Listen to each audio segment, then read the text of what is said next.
Alright, hello gamers, I'm back with a video response for a tagging tubers video chain that's going around.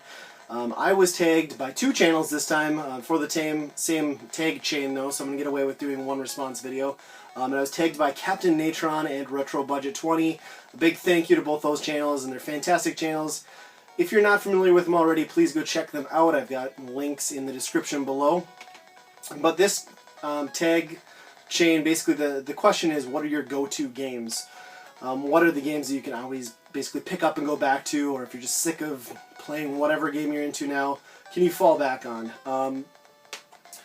I think it's a great question, and I'm going to give you my top 5 here. And I'm going to start out with something that's a little more modern, and for me that is Diablo 3. I love this game. I've been playing it pretty much since it came out or was ported over to the 360. And then with the Reaper of Souls edition coming out on Xbox One, I've been picking it up and playing it just as much. And really, with the Reaper of Souls expansion and the rifts that allow you to generate random dungeons, it really has kind of added, in my opinion, an endless end game. And it's a game that, you know, it's just, for the most part, and there's more to it, but it's mindless hack and slash for the most part, so it has no business being continually fun, but I just can't get enough of it. I think it's fantastic. I go back to that one all the time. Next up is a portable entry, one that I've had since I was a very small kid, and that is Kirby's Dream Land. Love the Kirby series, and this one is just, I think that, yeah, this is the first one in the series, and this is my original copy, and I always go back to this one. It's a really simple game, great platformer though. You can blow through it in 15 to 20 minutes, and for that reason I pick it up and play through it every now and then, and it still holds up. An NES classic here, RC Pro-Am.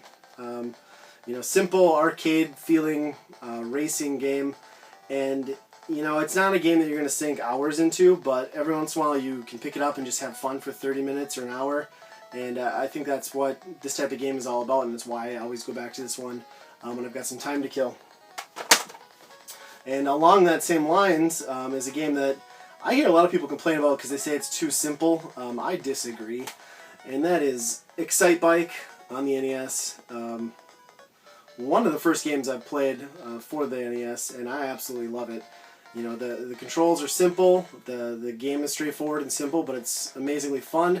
You know, it's all about timing your jumps, timing your landings, and when you boil all that stuff down to the basics and you nail it, like they did with Excitebike, you're going to have a blast with it. And again, you know, it's not a game you're going to play for hours on end, but I pop this one in all the time, you know, 30 minutes here, an hour there, and just have a blast with it. Plus the level editor, track creator, I mean, that's always a good time. And my last go-to game, probably one of the games that I've sunk more hours into than any other, and that is Tony Hawk's Pro Skater 2. This is the Dreamcast version. In my opinion, this is the definitive version. It's, you know, it has a little bit of a knock just because the Dreamcast D-pad isn't that responsive. But I think the visual overhaul and then the track selection make up for it, and that's why I like this version the best. I grew up skateboarding, so to me this was just an excellent game, and to me this is where the series hit its peak.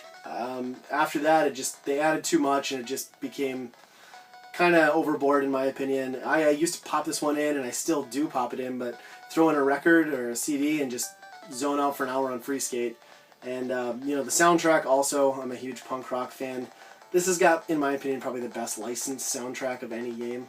I personally love it, and I can still pop this one in. Every once in a while I'll just put it in and blow through career mode.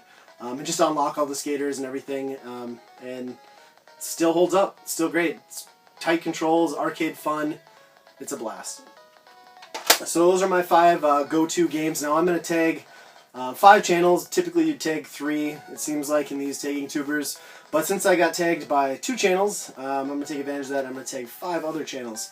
So we will start off with Liquid Wayno, Retro Rob, Matt and Jalen, Loch's Monster, and last up, I know I tagged him last time, but we'll do it again, Retro Shinobi. So if you aren't familiar with any of those channels, they're all great. Go check them out. I will put links in the description below again for all of those guys, and be sure to hit up Captain Natron and Retrobudget20 as well. And I'm looking forward to seeing everyone's response videos to these. Have a good one.